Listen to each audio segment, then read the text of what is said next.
Xgrowth has helped B2B tech companies design campaigns that open doors in their strategic target accounts, roll out targeted ABM programs, scale ABM programs, and select the right tool and tech stack for a successful ABM initiative.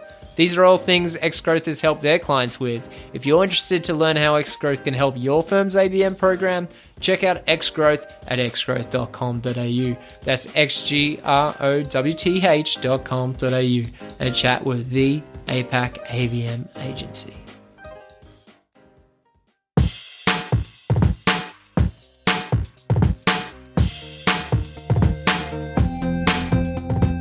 What's up, marketers, and welcome to another episode of the Growth Colony podcast. I'm Liza from Xgrowth to tell you that each episode we bring in B2B leaders to chat about the yeses and nos to achieving those everyday wins in the marketing world. Whether you're new to the B2B game, working at a leadership level, or even just showing some interest, we know you'll love the episode. So grab a drink, get comfy, and enjoy the show.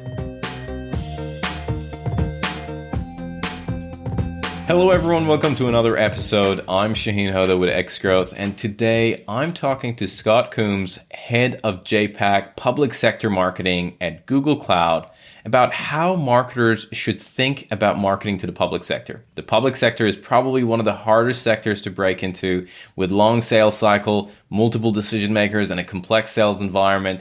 And I'm super excited to chat with Scott and hear his advice on the topic. On that note, let's dive in. Scott, thanks for joining us. That's okay. Great to be here. Absolute pleasure having you, Scott. Super excited. So let's dive in. As I mentioned, the public sector could be a tricky one. It's probably the hardest sector to get into, and followed by probably financial sector. What would you say is special and different about marketing to the public sector? Look, I think when you're talking public sector, you're talking government, education, and healthcare, traditionally. And these days, there's also emerging tech such as health tech, ed tech, even gov tech, where you have these new entities just coming up servicing that sector. But when you look at it today, you need to understand, as a sub-vertical goes, public sector is the fastest moving digital transformation vertical globally. And the emergence of COVID has really just fast tracked that as well. So what we've seen is all the traditional barriers to, making change in the public sector, and even when marketing to them. And I'm talking, the quality of the people, speed to markets, a lot of the process and rigors, they've all been thrown out the window as education institutions had to learn how to educate kids remotely overnight. Call centers all of a sudden were going from 500 a day to 5,000, 50,000 a day, and they're just a couple of small examples. But you really have seen the public sector have to move incredibly fast, and most importantly, they've got funding and the right people from a government perspective, particularly to support them in this change. So all of a sudden, it is an area of hyper growth, but also high expectations from the community. So as a result, the service levels that they've had to provide, both pre and post COVID, has meant that this change has had to happen fast, and particularly the big tech players have had a really significant role in that. So if you were ever going to get involved in marketing to this sector, this is actually a pretty cool time to do it. Interesting. A lot of people kind of shy away from public sector, and I love how you phrased it and give perspective to what is happening in this scene. What is some of your advice? So let's say somebody has done, they've done marketing to the financial sector and marketing to the mining sector, basically private sector or verticals, and they're thinking about now, I can now go and start marketing to the public sector. What would be some of the things that you would tell them to keep in mind? Some of the legacy roadblocks around both selling and marketing to the public sector are still there. So the buying cycles, yes, they can be a bit long. The process in terms of documentation, etc., does take time. There are a lot of certifications and accreditations when selling to these groups. You need to make sure they're in place and work with sales to make sure that happens. But apart from that, I think people underestimate the size of the opportunity and also the capability of people within those organizations who really want to make that change. So historically, where it's been difficult both engaging and executing, I think that these days it does move a lot faster. But the basic fundamentals, they do not change. And if anything, the classic problem solution marketing holds truer than ever. Regardless of whether you're going to education, healthcare, government, what's the one thing that's keeping them up at night? And there are a lot at the moment. And how can you help them solve for that? So you'll have a lot of just even local governments really going to old document filing systems to putting everything digitally so that people can access them remotely. And so they need a document AI solution and they need it tomorrow. So, how can you work with them and market to them and say, we know that this is your issue and this is how we can help you solve it. That's a very basic example, but it's very true within those markets. Got it. I want to come back to one of the things that you talked about, that motivation for change needs to be there and needs to be strong enough. Otherwise, you kind of get stuck. I'll come back to that. But I'll also love to hear about some of the key aspects of your go-to-market strategy at Google Cloud when it comes to the public sector. What are some of the key components that you have to have in that GTM plan? Well, look, when we talk Google Cloud, and I use this analogy a lot because I like it, people think that Google Cloud is slightly late to the party, but from my perspective, we're the best dressed. And so in that regard, it's a really exciting time to be marketing our solutions to the public sector because, particularly when we lead with our AI and machine learning solutions. So with that, from a pure marketing perspective, though, the organization, particularly in APAC, is very new. I literally am setting it up from scratch. I've been there a bit over 18 months. So I'm actually building a marketing startup inside Google Cloud. So therefore, look, it makes life very interesting, but it also makes it pretty challenging in terms of the basic fundamentals around data, your MarTech, even just the basic vendor relationships, building out your business management systems, all of those things we're sort of building as we go, which is definitely keeping us on our toes.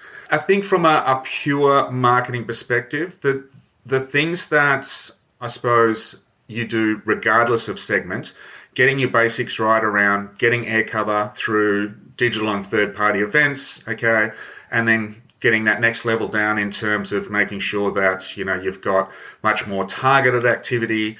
For me, it's actually very much focusing around the CXO role. So what I'm actually trying to do is, how does every activity that we do ultimately link into that piece? So at the moment, I've launched a roundtable series, which actually involves content creation, where we interview the CIOs, as an example, before they actually attend the roundtable. That becomes content for a microsite that drives attendance. They actually want to turn up and awareness as well. And then we run the roundtable, but then we also work with sales. Post that, we do 2 to 3 hour technical workshops, which bridges the gap between thought leadership and actual sales conversion. And then we bridge it back to every single big ticket event that we do. Has it got a C-suite target group as part of that? Otherwise, we don't invest in it. And if it does, how does that become a feeder into your CXO program? So all of a sudden, that C-suite, and don't get me wrong, the buying cycle in public sector is significant. But if you really want to influence key decisions, how you impact and educate that C-suite and then build all your other activity around it, that's what I'm trying to build at the moment, particularly when you've got classic challenges around real content from customers, challenges around contactability, getting the right people at the room. The more you can get everything working together, the more effective they all will be. I really like what you just described there, because I feel like a lot of people looking at massive organizations like Google or Microsoft or AWS and so on and so forth think that, there is all this stuff that are happening that they're executing. And in some cases they are, but I love how succinct this go-to-market strategy is, where you talked about, all right, we have some air covers, that's there. And then what we're really relying is that these interviews and then turning them into roundtables and progressing them from there. Is there a reason there are not all the bells and whistles there and you're super focused here? Look, I think just it's a resourcing challenge as much as anything. But when you're talking any Asia Pacific market will tell you, you're doing Australia, but then New Zealand's slightly different as well. And then you're doing India. But even with India, certain parts are very mature on their digital journey. You go to tier 2, tier 3 cities, slightly different story again. even within Southeast Asia, you've got your mature markets like Singapore, but then you've got the crazy emerging markets like Indonesia and Malaysia. Very different go-to-market in terms of the story that you tell within those markets, but also the vendors you use, the way you engage. Then you've got what I'd call more traditional markets like Australia, Korea, Japan, where they are established. So you're really looking at win-back marketing, for want of a better word. So rather than sort of those emerging markets, which means that even if a simple content syndication digital campaign gets very complicated and very expensive very quickly. And that messaging won't work in each of those markets either. So I think, you need to be having generic messaging and doing it, having one potential digital campaign for mature markets and then one for emerging can work to a certain point, but then you've got complexities of language and visuals, etc. I do believe that COVID was great in terms of the virtual events that were out there because they were a great way to get your story to people at scale. That was much more cost efficient. But now we're in a situation of digital fatigue. Everyone wants to meet face to face. So we need to pivot. You really use that opportunity. For me, it's still, the core ultimately is whatever sales tell you they want. The reality is they want proper leads that convert to revenue. So they may want the big ticket brand campaigns, but they're just saying that because what they really want is the end outcome. So the quicker you can get to that through a C-suite conversation is really important. I love that. Do you find that you need to modify the C-suite conversation for different geographies? And what I mean by that, you did touch on this, but what I mean by that is, do you find, for example, in the markets that are more mature, like Australia, New Zealand, Japan, and Korea that you mentioned, you have to go one level lower than the CX level? And in some of the other geographies, your focus has to be at that innovative thought leader as a maybe CIO level or a CDO level. How do those kind of two geographies, do you see any differences there? Oh, look, they're massive. But the key in terms of what CXOs in emerging Southeast Asia, they're talking around smart nations, sort of in their digital transformation. But the reality is they're just trying to move their stuff from paper to digital, and they're just starting that journey. And then you've got obviously much more complexity in the mature markets. The key thing for me is don't try to overthink it, okay? That's what you have a sales organization there for. So it is, okay, this is the core theme. We want to talk around transformational cloud. And we're going to stick with data cloud and security because I know they're the two fundamentals that are consistent across the region that, that the C-suite have to address. And then talk to your sales team and say, okay, what are the discussions you're having with sales and how can we adapt the agenda, etc. So let them, have a say. Everyone wants to be a marketer, as we know, sales included. So let them actually be part of the building out the agenda because they know what works. And you just got the balance between towing the corporate messaging line and making sure that we control the narrative, but don't be prescriptive because sales know what works and knows what they want to say, particularly on those sort of more tailored discussions. So let them help you drive that discussion. I do hear this theme quite a lot from some of the things that you've mentioned, and you just put it. You mentioned it yourself. Don't try to overthink it. I feel like as marketers we do that quite often, and it's really easy to go down that rabbit hole. It's a tough gig. You look at the average marketer today, and every tactic, let alone every small campaign, you got to take it to market. And then you've got, well, that's great, even if it's a basic event. And then what's the digital component? How you integrate social with that? Is there an AR and a PR angle off the top of that? How are we actually going to integrate the messaging with all the other things we have going on? Oh, by the way, how are you going to measure it? How are you going to track it? What are the privacy issues that you've got to deal with? And then you've got to brief that to sales, etc. So I think it is very easy to get very complicated very quickly from a marketer perspective, and there are valid reasons for that. But at times, I think it's important that we don't forget of what's the one thing we want to get out of this engagement, and don't lose sight of that. And the other stuff will take care of itself. I love that. Let's change tact a little bit, and I want to dive a little bit deeper into the government sector itself. How do you change your approach when you're dealing with local, state, or federal government? Yeah, it's interesting. So look, Australia's a really classic example of this. So you've got For starters, they'll generally have different buying entities, number one. Second, they'll also have different agendas. What the federal government is going to be spending its money on could be very big ticket transformational change, okay? State government will be different again, and then local government will be different again. But each of these will actually have, even different states, their own certifications, accreditations and data privacy requirements. So you need to get all of those set up. So even in Australia at the moment, we'll work differently with the New South Wales government and the Victoria government, etc., to make sure that we tick all those boxes. So that is the tricky bit. In terms of how you deal with them from a solution and a marketing perspective, I think it's slightly different than other traditional B2B marketing in terms of analysts, particularly at the federal and state level, have a much bigger impact. So if you traditionally, when they put anything big out to tender, they will always use a Gartner top quadrant. Who's ever in that solution, they will be one of the 3 quotes that they use. In government, they call it the cover your ass quote. And the idea being that, whatever they put up, they should measure against what Gartner sort of says is the best. So you need to make sure that you've got that in the back of your mind. If you are top quadrant, you push it as hard as you can. And if not, you enable sales in terms of, and the messaging that you have, to bridge any gaps. So I think that's really important. In terms of more state and local government, within those, it's slightly different again. What we are seeing is that social doesn't have anywhere near as big an impact, particularly things like LinkedIn. I think that the public sector, particularly government, aren't as active on portals such as LinkedIn, etc. So the way that you engage is going to be slightly different. That definitely does change.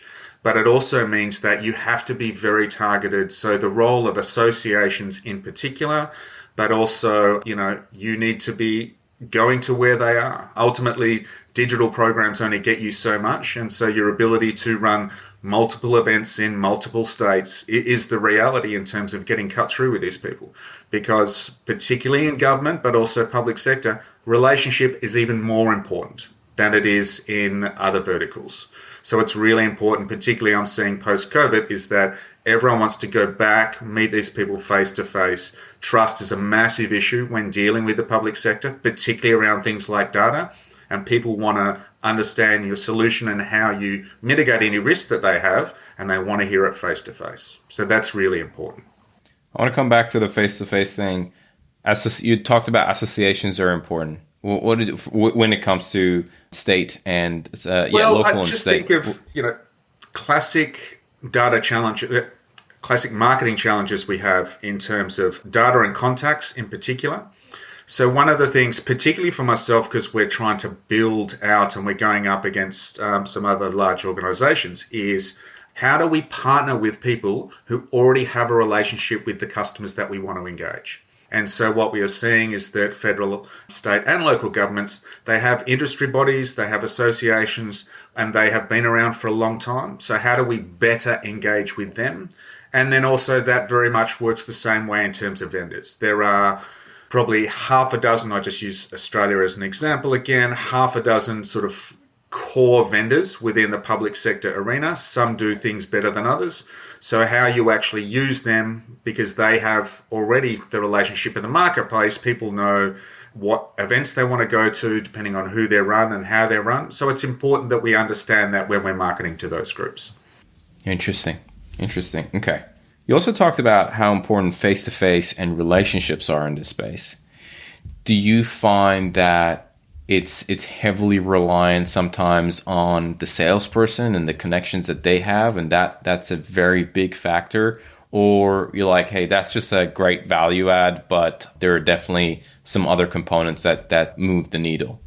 No, look, yes, sales obviously always own the relationship. But as marketers, we always have to wear that what new doors are you opening hat, for want of a better word. So where we are organising, even, there's a massive demand for more face-to-face events at the moment, but it's not the big ticket ones, and it's not the one to few. What we're seeing is that sort of 60 to 80 sort of group, that not too big. There's definitely people are sort of going quite a bit more to those types of events. So where we can provide an environment where they can bring their customers and I can also get new customers is where we see probably the best synergies, I think.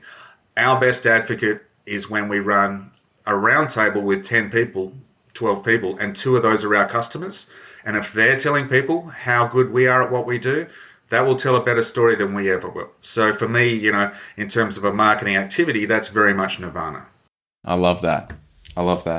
What about, you talked about Gartner, and I'm guessing, Forrester is potentially the same thing. What about the GSIs? What about global system integrators like, Accenture and KPMG, or big consulting firms like McKinsey? And is there a play there, or when it comes to either federal, state, or local, or not really? Absolutely. It again depends on the market and the region. You look at somewhere like India, GSIs have a massive role in any digital transformation project. But in Australia too, definitely, I don't like to name names, but yes, we're definitely doing work with some GSIs literally at the moment.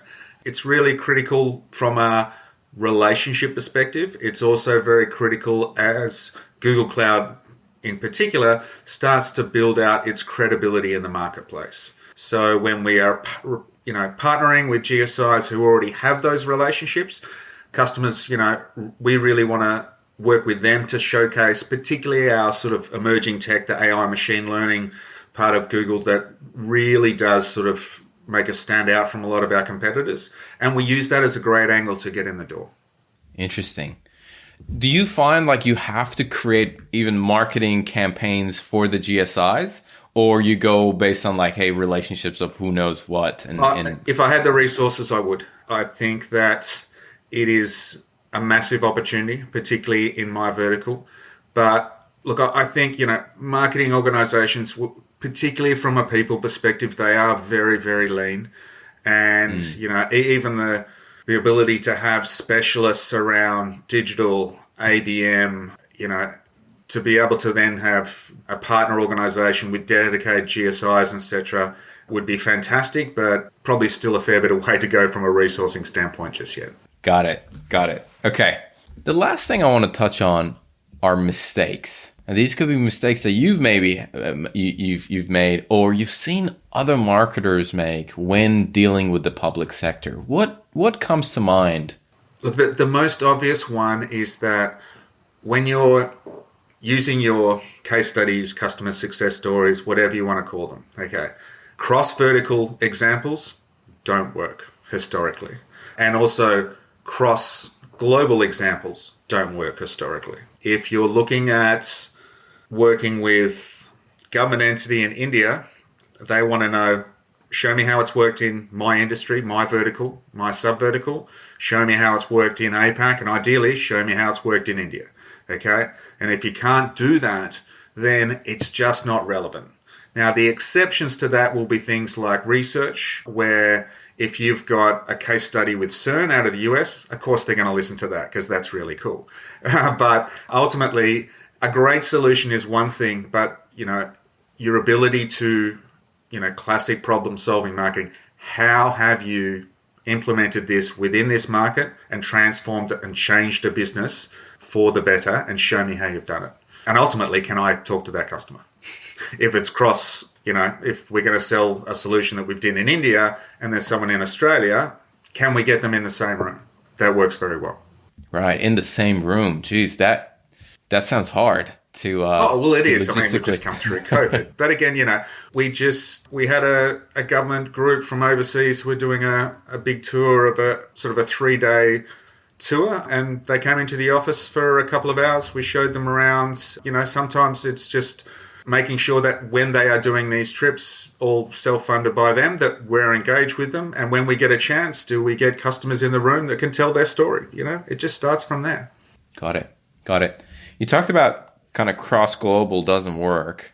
Are there, within the maybe APAC or JAPAC region, are there regions that maybe cross-global works? So for example, do you find that if you bring examples from the work that you've done for companies or government entities in Singapore, Malaysia is like, oh yeah, that's relevant to us, or really not, that still doesn't apply? Southeast Asia, absolutely, in terms of, and even Southeast Asia, and particularly the emerging sort of parts of India, they're very similar in terms of they're just on that hyper-growth digital transformation stage. So if you can show me it works, that's fine. One of the interesting ones is that some of the healthcare solutions that we see out of the US are considered best of breed globally. So, and particularly markets like Japan and Korea, they're very keen to see what they're doing there because they consider those markets really strong. So, again, it just depends on not just the country or even the region, but the challenge that we have. If it's a unique challenge that we've only sort of resolved in the US, then potentially it will work. But on a mass scale, if you're going to do any sort of content syndication, etc., at that level, it just does not work. Yeah, forget about that. Scott, I want to ask you a couple of rapid fire questions, but before I do that, is there anything else that you think it's important about, again, marketing to the government sector, to the public sector, that maybe we didn't touch on or I didn't ask? No, I think don't be put off, number one, by us. It's got a terrible brand, for want of a better word, in terms of marketing to the... If I said marketing to the public sector, everyone would go, no way. And I said, well, actually, you're going to be marketing to industries who are moving from a digital transformation standpoint faster than anyone else globally. They have resources, they have budget, and they have to move fast. You'd be like, yeah, I'm in. By the way, it's government, education, and healthcare. But, it doesn't matter that, do it anyway. So I think we need to definitely change our mindset. There are some amazing pieces of work and individuals that are driving this change. And it's a really, really important time and a enjoyable time to be a part of it. Love it. Love it. Have you read the State of ABM and APAC report yet? If you have, you'll know that 59% of marketing leaders are intending to increase their ABM investment in the coming year. Even bigger news is 0% of survey respondents are going to decrease their investment. It's an exciting time for ABM in the region. Discover the state of account-based marketing in APAC today. Download the full report at abm.xgrowth.com.au/report. That's abm.xgrowth.com.au/report. Okay, let's do some rapid fire questions. Okay. The first thing I want to ask you is, what is one resource, it could be a book, a blog, a podcast, whatever it is, that had a fundamental impact on the way you work or you live, that really sticks out for you? It was a mindfulness TED Talk. And I think, actually wrote it down. It's a guy called Andy Puddicombe, I think it is. And it talks about, all it takes is 10 minutes. So I'm actually a massive fan of mindfulness, and I literally only do 10 minutes, but I just do it most mornings. It's amazing how often we forget just to be present.